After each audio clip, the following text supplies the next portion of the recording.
All right, so I've set this up so that it will record my cursor, but I have come to realize that it doesn't record the cursor. I mean, it records, yeah, it shows my little mouse right there, but it doesn't show the mouse move, which I thought was interesting. So our objective for this is I can multiply two polynomials. Currently, I have a monomial set up to multiply by a polynomial. The things that you're going to want to remember for this are your properties of exponents primarily. Primarily what we do with the exponents when we multiply the bases or multiply two bases that are the same.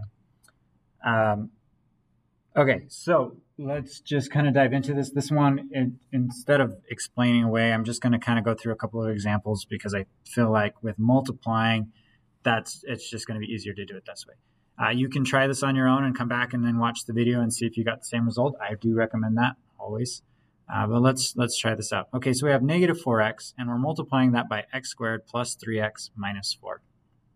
This is the distributive property. We need to multiply that negative 4x by everything inside of the parentheses and see what we get. So negative 4x times x squared.